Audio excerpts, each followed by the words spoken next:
ఇంకా విద్యార్థులు అయితే ఉన్నారు. చెప్పండి అన్న, అంటే ఇప్పుడు మీరు గత 20 రోజులు నెల రోజులుగా కొట్లాడుతున్నారు.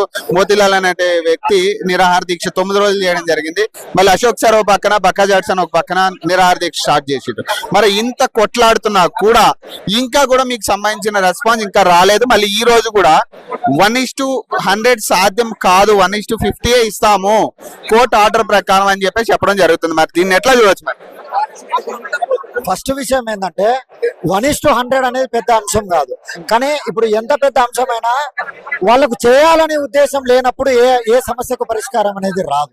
కాబట్టి వాళ్ళకు చేయాలనేటటువంటి పరిష్కారం లేదు కాబట్టి, వాళ్ళకి ఆ ఉద్దేశం లేదు కాబట్టి మమ్మల్ని అందరినీ యావత్ నిరుద్యోగ సమాజాన్ని రోడ్డు మీద నిలబెట్టింది ఇప్పుడున్నటువంటి అధికార పార్టీ అయినటువంటి కాంగ్రెస్ పార్టీ.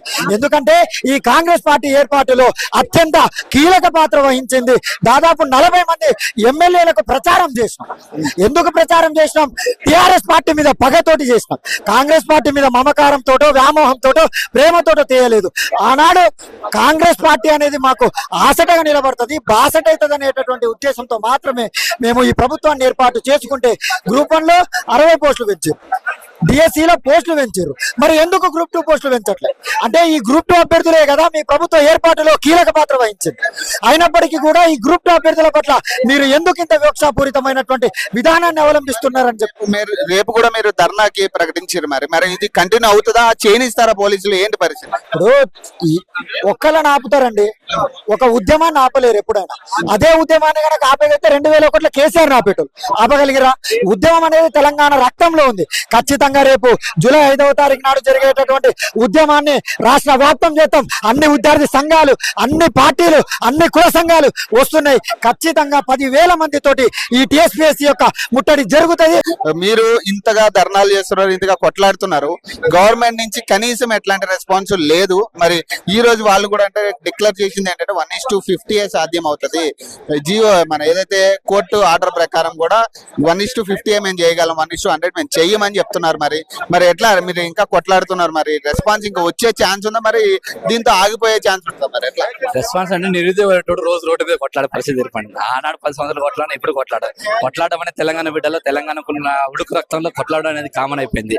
సో ఇక్కడ ఏమైతుందంటే నిరుద్యోగులు గత బీఆర్ఎస్ ప్రభుత్వంలో మేము ఏం చేసినాం అంటే ఇదే గ్రూప్ 2, గ్రూప్ 3 విషయంలో మేము కొట్లాడినాం. ఎందుకు కొట్లాడినాము? ఇట్లనే డేట్స్ పిచ్చి డేట్స్ ఇచ్చారు, డేట్స్ పిచ్చికి ఇచ్చారు కాబట్టి దేని సంబంధం లేకుండా డేట్ ఇచ్చారు. అదే డేట్స్ మళ్ళా సేమ్ రిపీట్ అయ్యారు. సో గ్రూప్ 2, గ్రూప్ 3 పోస్టులు పెంచి ఇక్కడ ఈ టైటిల్ చూస్తే మీకు క్లియర్ గా అర్థమవుతుంది, ఇందులోనే అర్థమవుతుంది మ్యాటర్ అంతా. ఇక్కడ ఏమైంది? 2 పడాలి కాలు పెట్టడం, గ్రూప్ 1 మెయిన్స్ అయితే గ్రూప్ 2.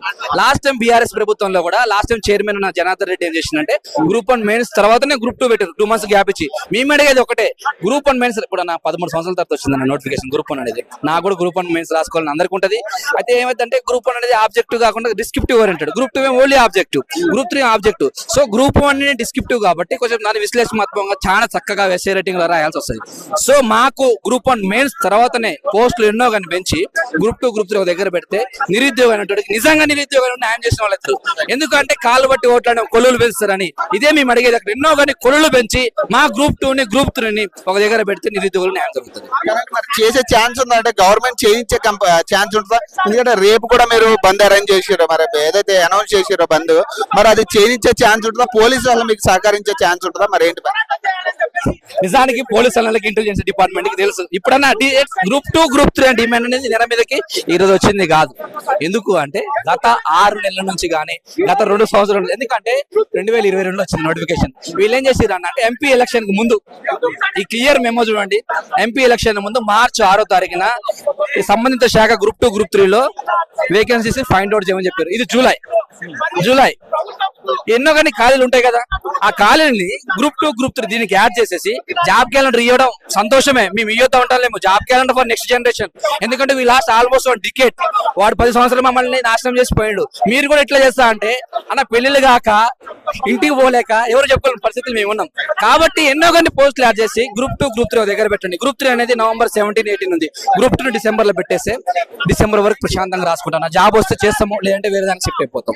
చూసారు కదా, అంటే స్టూడెంట్స్ ఆవేదన ఏంటంటే ఖచ్చితంగా అయితే మాకు గ్రూప్ 2, గ్రూప్ 1 కి సంబంధించి ఏదైతే వాళ్ళు కోరుకున్న అంశాలు ఉన్నాయో దానికి సంబంధించి ఖచ్చితంగా అయితే పెంచాల్సిందే అనేది వాళ్ళు చెప్పడం జరుగుతుంది.